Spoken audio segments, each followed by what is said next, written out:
ऐसे प्रश्न बोर्ड परीक्षा में हर बार 4 नंबर में देखने को मिलते हैं। प्रश्न में बोला गया है सिद्ध कीजिए कि √2 एक अपरिमेय संख्या है। ऐसे प्रश्नों को करने के लिए हम विरोधाभास विधि का प्रयोग करते हैं। सबसे पहले जो संख्या हमको दे रखी होती है उसको परिमेय संख्या मान लेते हैं।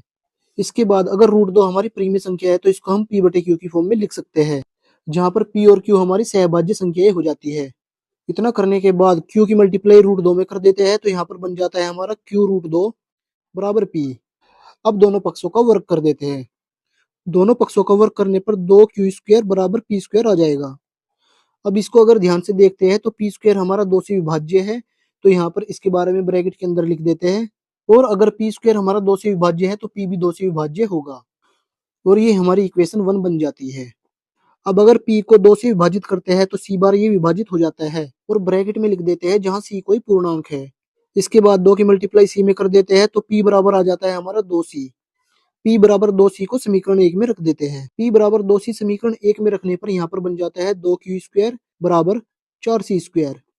इसके बाद 2 से 4 2 बार चला जाएगा, और यहाँ पर आ जाता है हमारा q² बराबर 2c²। अब अगर ध्यान से यहाँ पर देखते हैं तो q² हमारा 2 से विभाज्य है।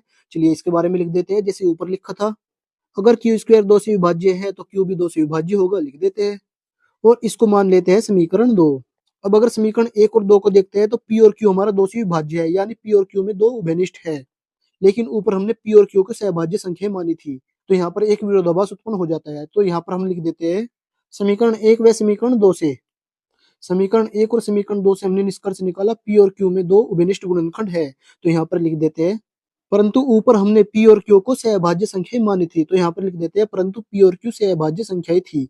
अब यहाँ पर एक विरोधाभास उत्पन्न हो जाता है, हमको उस विरोधाभास के बारे में ही लिखना है, तो यहाँ पर लिख देंगे वो कारण जिससे यह विरोधाभास उत्पन्न हुआ है। यह विरोधाभास हमारी गलत कल्पना के कारण उत्पन्न हुआ है।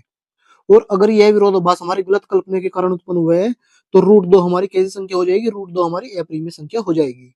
अतः √2 एक अपरिमेय संख्या है। इसी के साथ ये प्रश्न हमारा यहीं पर सिद्ध हो जाएगा। वीडियो अगर पसंद आए तो वीडियो को लाइक और चैनल को सब्सक्राइब करना ना भूले।